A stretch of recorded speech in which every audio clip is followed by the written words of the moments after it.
Hello दोस्तों, आज है day 32 of Bhagavad Gita series. तो चलिए शुरू करते हैं। श्लोक 14।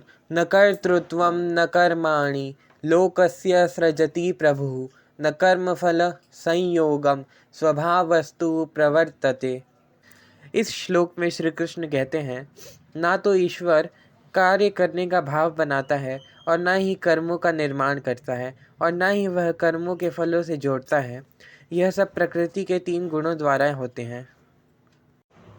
श्लोक 14।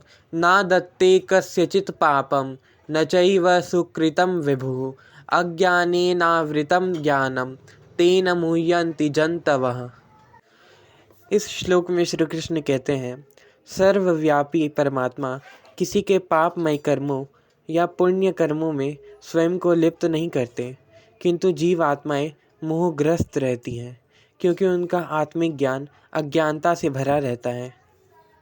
श्लोक 16। ज्ञानेन तु तदज्ञानं येषां नाशीतमात्मनः तेषामादित्यवज ज्ञानं प्रकाशयति तत्परम्।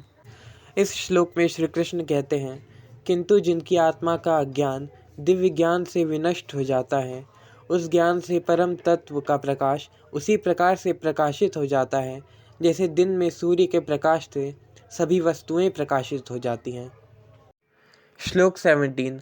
तद्बुद्ध्यस्तदात्मानस्तनिष्ठास्तत्परायणः गच्छन्त्यः पुनरावृत्तिं ज्ञाननिर्धूतकल्मषः।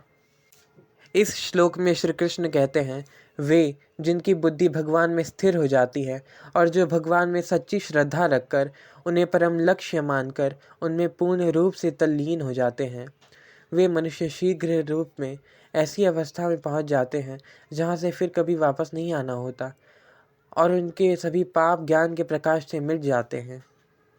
श्लोक 18। विद्या विनय संपन्ने ब्राह्मणी गविहस्तिनि शुनि चैव श्वपाके च पंडितः समदर्शिनः। इस श्लोक में श्री कृष्ण कहते हैं, सच्चे ज्ञानी महापुरुष एक ब्राह्मण, गाय, हाथी, कुत्ते और चांडाल को अपने दिव्य ज्ञान के चक्षुओं द्वारा समान रूप से देखते हैं। श्लोक 19।